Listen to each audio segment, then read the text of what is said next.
brokering an Israel-United Arab Emirates peace deal was a historic deal and the first such deal in over 2 decades. This is a hard-earned and well-deserved honor for this president. President Trump's foreign policy will always be one of peace through strength, and that is what the American people are seeing abroad. Career politicians merely talk about the kind of results this president has achieved on the world stage. End endless wars, we hear that often. Not too often do we see it actually done. Today, the president and the Pentagon, the Department of Defense are announcing a drawdown of troops in Iraq, just announced from 5,200 to 3,000. We are getting our allies to pay their fair share. Now 9 NATO countries are meeting their 2% spending obligations. We've secured better trade deals for the American worker. President Trump negotiated the USMCA, the US-South Korea deal, ended the Trans-Pacific Partnership, brought back manufacturing jobs. President Trump has stood up to China. The Phase 1 China deal, also tariffs to hold China accountable, and actions to block Huawei. President Trump's also defeated terrorists. The ISIS caliphate is destroyed. Al-Baghdadi is no longer on the battlefield, along with Iranian General Soleimani. In addition to these priorities, President Trump has made peace a cornerstone of his recent foreign policy efforts. The peace deal between Israel and the United Arab Emirates led to the first flight from Israel over Saudi Arabia's airspace to the United Arab Emirates. The signing ceremony for this historic deal will be September 15th at the White House. President Trump has also brokered economic normalization between Serbia and Kosovo, a major breakthrough in this decades-old conflict. It's a fact. President Trump has broken the 39-year-old streak of American presidents either starting a war or bringing the United States into an international armed conflict, as a Great Washington Examiner piece headline read. These wins are possible because of the president's leadership and outsider perspective. President Trump addresses old challenges with new solutions and delivers results for the American people. And with that, I'll take questions. Paula. Kayleigh, thank you. I'd like to ask you about the Woodward interviews. Did President Trump intentionally mislead the American people about the threat of COVID, a pandemic that has now cost the lives of nearly 200,000 Americans? Absolutely not. This president, at a time when you're facing insurmountable challenges, it's important to express confidence. It's important to express calm. Always play it down. Is playing it down, is that expressing calm? It seems dishonest. It seems Can like you a read the lie. rest of the quote? That's how much they put in there. Oh, you excluded the last part. We'll play the full thing on 60 Please Minutes on Sunday. Do you deny that he explain. misled the American Please, people of about course the I threat of deny this that. pandemic? And he makes clear that he doesn't want to see chaos, by the way, is the second part of the quote, which you failed to read. The president, just days after having this discussion with Bob Woodward, said this from this podium. On March 30th, he said, "I do want them to stay calm. We are doing a great job. If you look at the individual statements, they're all true. Stay calm. It will go away, but it's important to stay calm." So this president does what leaders do, good leaders. It's stay calm and resolute at a time when you face an insurmountable challenge. That's what this president has It done. will not appear that the president lied to the American public about the threat posed by COVID. The president has never lied to the American public on COVID. The president was expressing calm, and his actions reflect that. On January 6th, the CDC issued a Wuhan travel notice before any confirmed U.S. cases, among a number of other actions. And I'd refer you to Dr. Fauci, who said that this president has an impressive response. I can't imagine under any circumstance that anyone could be doing anything more. That is the record of this president. John. Kayleigh, but how do you square the president's words to Woodward when he said, this is a very delicate one, it's also more deadly than even your strenuous flu, this is deadly stuff. And then just 2 weeks after he told Woodward that, he said, this is a flu, this is like a flu. And of course, he also said it was going to quickly go to zero. But that seems to be in direct contradiction to what he told Woodward. Well, the president was listening to his medical experts, because you also have at the same time period Dr. Fauci, who said this, asked if the seasonal flu was a bigger concern. He said this on February 17th. So right now at the same time, people are worrying about going to a Chinese restaurant. The threat is that we have in this country, we're having a pretty bad influenza season, particularly dangerous for our children. So he was reflecting that point. And again, days later, in a briefing, he said, the statements I made are this: I want to keep the country calm. That is what leaders do, and that's what President Trump does. But in that statement, Fauci's not comparing the two. He's not saying coronavirus was like a flu. It was a COVID interview, and he was asked about seasonal flu vis-a-vis COVID. saying exactly what the president said. And in fact, the president was taking it more seriously because on the tape he noted that flu could be worse and he was taking action to address it. Once again, context matters, that 0 reported COVID cases. The CDC was implementing public health screenings. House Dems were preparing to file their first briefs in impeachment. 1 reported case. CDC, when there was 1 reported case, the CDC was activating an emergency operations center while Pelosi was releasing a statement criticizing McConnell over impeachment. On January 31st, the president issued a travel ban on China, one that the former vice president called xenophobic. That's what Democrats were doing while this president was acting, and his actions reflect the seriousness with which he took COVID-19. Yes, Kayleigh, Jeff. you quoted Dr. Fauci. Dr. Fauci is also apparently on the record saying of President Trump that his attention span is like a minus number and his sole purpose is to get reelected. That's according to veteran journalist Bob Woodward. I think the bottom line here is that the president, by his own admission in private on the record, acknowledged the depth of this crisis and yet told the American people something very different. How is that, at its core, not an abject betrayal of the public trust? The president has always been clear-eyed with the American people. He was always clear-eyed about the lives we could lose. Again, from this podium, he acknowledged that this was serious back in March, that 100,000, 200,000 lives could be lost. And with regard to Dr. Fauci, you're referring to a quote he allegedly told Bob Woodward, and I can give you quotes that we can all play on loop and video of him saying that this response was impressive, and he can't imagine anyone under any circumstance doing anything better.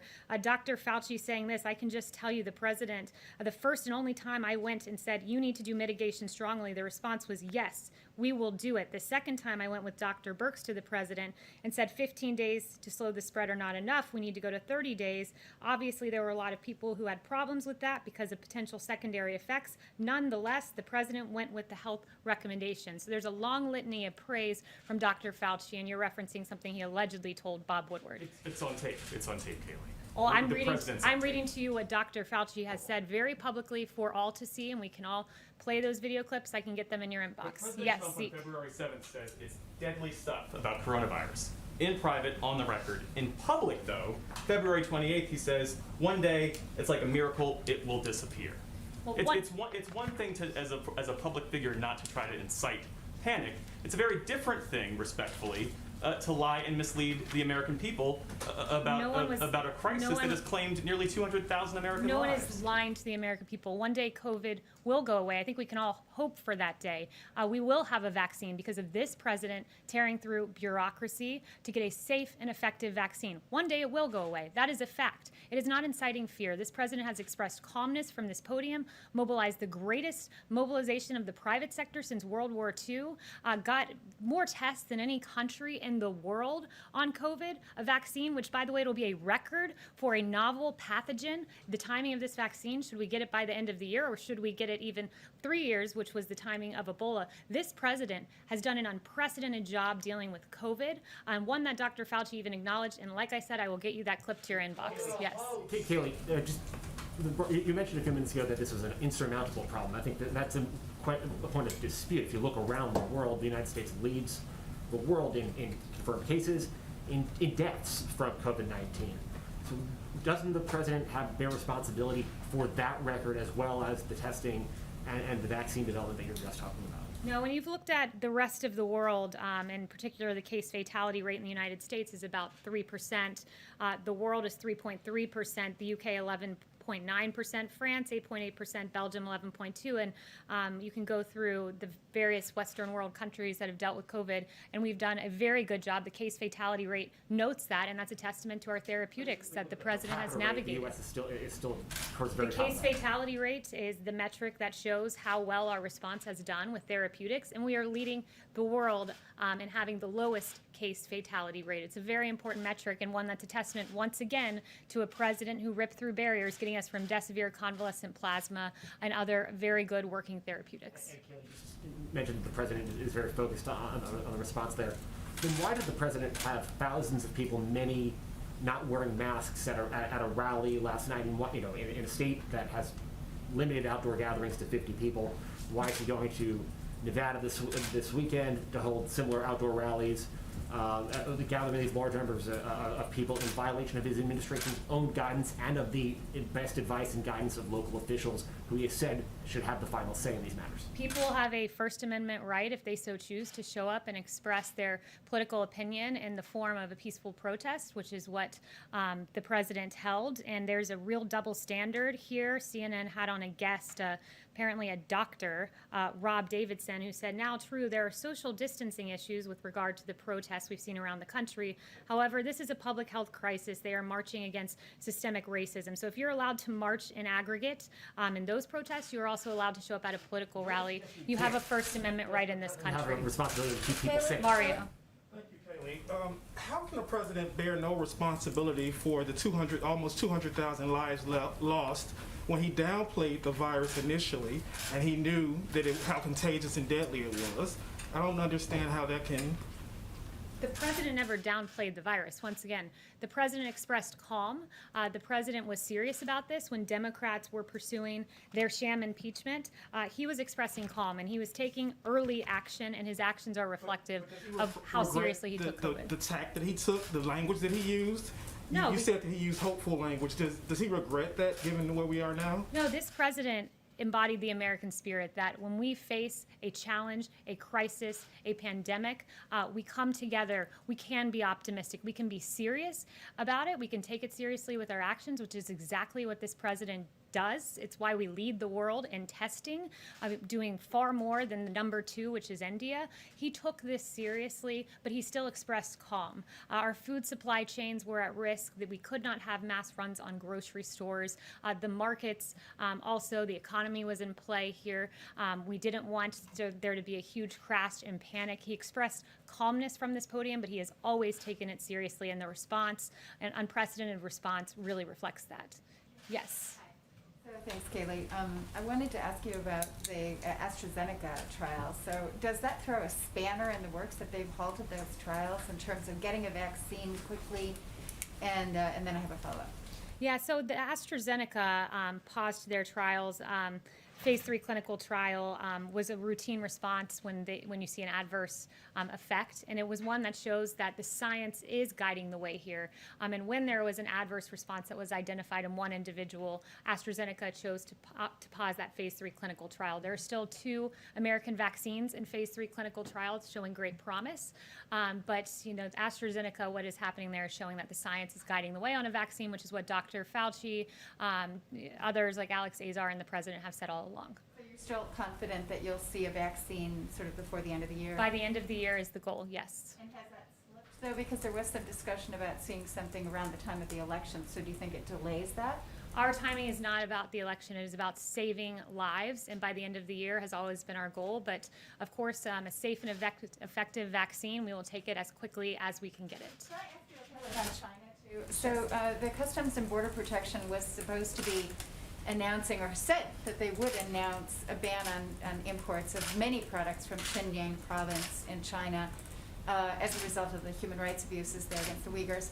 That announcement hasn't come formally. It was supposed to be announced here at the White House. Are you intending to make that announcement, or has there been some backlash against just the breadth of it? It does encompass quite a lot of different products, including tomato products that, Yeah, I have no upcoming announcements about how we'll publicly talk about that discussion, but if I get more information, I'll let you know. Yes. Can I ask you about Nevada, please? Sure. It's my understanding that the 2 rallies this weekend in Nevada have been canceled because of Governor Sisolak's order preventing events of 50 people or more. Does the president have a reaction? And what is the White House policy about complying with the state's orders limiting the size of an event? I have not heard that about the rallies, but I'd refer you to the campaign for further information on that. But as I discussed with Zeke here, that we believe that if people want to show up and express their political views, that's their choice to do so. We hand out masks. We encourage individuals to wear those masks. A lot of people did. I was in North Carolina last night and saw it. We give out hand sanitizer, but at the end of the day, if you want to join a peaceful protest, you can do so. And there's no reason, just like the protests we've seen in the streets, you can't show up and express your political view at a rally. Yes. Kayleigh, can you give us some understanding about why the president agreed to sit down with Bob Woodward for 18 interviews when his first book about the administration was so deeply critical? Because he's the most transparent president in history. Okay, so I want More follow-up. When do you expect that we'll get the short list of who the president is considering for the SCOTUS picks, and what's the criteria that he's using to assemble that list? Yeah, that's a good question. You'll get that list in short order. The president is very excited to share who he would nominate to the Supreme Court. And what will guide his choices are people who follow the Constitution. He wants Constitution-abiding judges. He wants textualists who believe the words of a statute actually are what they are, not subject to interpretation. He wants judges guided by the Constitution, judges in the ilk of the two that he's nominated, like Justice Kavanaugh and Gorsuch. Yes. Thanks, Kayleigh. Did the president or anyone at the White House have conversations with the Department of Justice about their decision to intervene in the E. Jean Carroll lawsuit? And if so, what were the nature of those conversations? I'm not aware of any discussions that have been had. Thanks, Kayleigh. The president has claimed he signed the Most Favored Nations executive order on prescription drugs. He mentioned this again last night. We haven't seen the text. Has he actually signed the EO? And if so, when will we see the text? And can you tell us what the status of negotiations are with pharma? Yeah, so the EO I believe he's referring to there is the previous one he's signed. A provision of that was Most Favored Nation, which means that for Medicare programs, you have two ways to get prescriptions, Part D or Part B. Part B are drugs you would receive at the doctor's office, and the executive order tells the secretary to peg prices for Part B to a Most Favored Nation price to make sure that American citizens are getting their medications at a price equally as cheap as other countries. So that was the initial EO I believe he was referring to, but any updates, I'll let you know in the upcoming days. Yes. Thank you, Kayleigh. Just following up on the coronavirus issues, how is it not misleading for his advisors to tell him and compare this virus potential to the Spanish flu of 1918, but then for the president to say that this could disappear by April? The president, again, was expressing calm. The president was hopeful that COVID that we would be able to manage this and handle it in a way that we can make it go away as quickly as possible. And the president rose to the occasion and did just that. This was a lot more. By the way, it's worth mentioning. The misleading that the WHO and China did on this. When you had the WHO, they were repeating China's claim that the virus does not transmit. This was a novel virus no one had seen, and you have the World Health Organization saying this virus does not transmit readily. That is the information we were getting. You had the Robert O'Brien said that this virus could be the biggest threat to his presidency. Matt Pottinger agreed with that assessment. And then President Trump would later say that no one could have predicted this when his own experts were predicting this.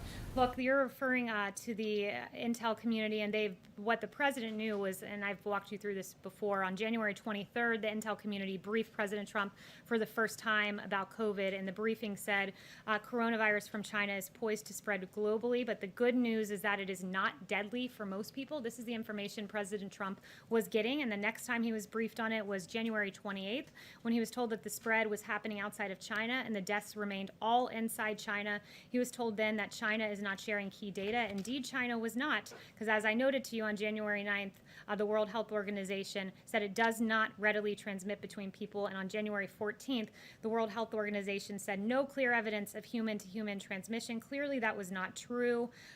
Even on February 29th, as the virus was spreading, the WHO put political correctness first by opposing travel restrictions. Note that on January 31st, President Trump put into place those travel restrictions that Democrats called xenophobic. Shame on them. Yes. Kayleigh, on the same day the president tweeted that the virus would become weaker when the weather started getting warmer, he told Bob Woodward it was going to be deadly stuff. So why does Bob Woodward get the president's unvarnished opinion when the American people don't? He was giving Bob Woodward the same opinion he gave from the podium, and he said, I am here, I want to express calm. That is what a leader does. He has always shared the facts, he has always been forthright, and he's always followed the advice of his medical experts, like Dr. Fauci, who called his response impressive. Yes. He never said this was deadly stuff. Yes. To the American people. Yes, he did. He acknowledged that hundreds of thousands could die, and he took the right response, which was to temporarily shut down the country, saved millions of lives, and so too of his therapeutics, so too will the vaccine that's being developed. Yes. The protests in Belarus continue, as well as the crackdown on the opposition. What concrete steps the president is going to take to support Belarusians in their struggle for democracy and to stop human rights abuses? Yeah, it's another very good question. The U.S. is extremely concerned by continued human rights violations in the wake of Belarus's election. Reports of opposition figures being kidnapped, forcibly expelled, or otherwise threatened are just a few of the many methods that the Belarusian government is using in its attempts to deny freedom of speech. The U.S. is working with our international partners to hold all of those committing these abuses accountable, and we call on the Belarusian government to release all who are being unjustly detained. As for the election there was not a real election. It was neither free nor fair. It was fraudulent. The massive number of Belarusians protesting peacefully makes clear that the government can no longer ignore the people's calls for democracy. Yes. Kayleigh, how is the president keeping his promise of ending endless wars if this announcement on Iraq is just a drawdown, not a withdrawal? There are still troops in Afghanistan, Saudi Arabia, Bahrain. There's still troops. It's not really keeping the 2016 promise, is it? The president's drawing down our troops. These things take time. We want to ensure that the Iraqi security forces are well trained, and our U.S. troops have done a magnificent job doing just that. We believe that now is the time when we can make this drawdown, keep the country stable because of the training that our troops have done. So, Of an attempt to kind of try and make it look like the promise is being kept in advance of the election? no, not at all. This is an expression that we believe that Iraqi security forces can do this alongside the troops that will remain there. And the facts tell the story that this president broke the 39-year-old streak of American presidents either starting a war or bringing the United States into an international armed conflict. So unlike past presidents, this president has prioritized peace through strength, which is his foreign policy. Just one really quick Chanel. follow-up, just really quick follow-up. Chanel. Sorry. Just on the breaking the 39-year trend, how does that work if the president sent troops into Saudi Arabia? Chanel. Kayleigh, thank you. With Kosovo and United Arab Emirates, these are Muslim-majority countries spanning 2 continents now, each bringing some kind of agreement with Israel towards peace. So my question is 2 points. Number one, have the Palestinians opened up any kind of discourse with the White House as to their reaction to these developments with Israel and Middle Eastern countries? And number two, have the Palestinians actually expressed any interest in distancing themselves from Iran in the interest of Middle East peace? Yeah, through the deal, President Trump made additional progress on reaching peace in the Middle East. Kosovo and Israel agreed to mutual recognition and normalization of ties, and Serbia committed to moving its embassy to Jerusalem only a few weeks after the historic Abraham Accords between Israel and the United Arab Emirates. This is another huge step forward for broader peace in the Middle East and the rest of the world. I'd refer you to the Palestinians for their reaction, but it is quite telling that this historic agreement between Serbia and Kosovo addressing a decades-long conflict was only mentioned one time on CNN and one time on MSNBC. Yes. Thank you, Kayleigh. I wanted to ask about the Winter Olympics in Beijing in 2022. More than 160 human rights groups have called on the International Olympic Committee chief to revoke the Games from Beijing. Would President Trump support an American boycott of the Games over the Chinese regime's human rights abuses? I haven't spoken to him specifically on that, so I'd have to get back to you. But this president has always held China accountable. His actions very clearly show that. He has stood up to China, unlike any president before him in modern history. But one thing I do want to address is just this really egregious, and I addressed it on Friday, but it's worth updating, this Atlantic story written by a liberal activist. Now you have 25 people who have spoken out and dismissed this story, and now you even have the author of the story who said, quote, "I share the view that it's not good enough," quote, referring to the fact that he did this false report based on anonymous sources. And basically, when you look at the liberal activist who wrote this, He has a very bad history. He can't be trusted. The left's new hero used to be their #1 enemy for his role in the U.S. entry into Iraq. Indeed, in the early 2000s, this author was then at the New Yorker, and he extensively wrote on the possible links between Iraq and al-Qaeda, a suggested link that was key behind the decision of U.S. involvement in Iraq. He relied on people who, in his words, quote, seemed to me to be credible, who said that they had information about such connections between al-Qaeda and Iraq.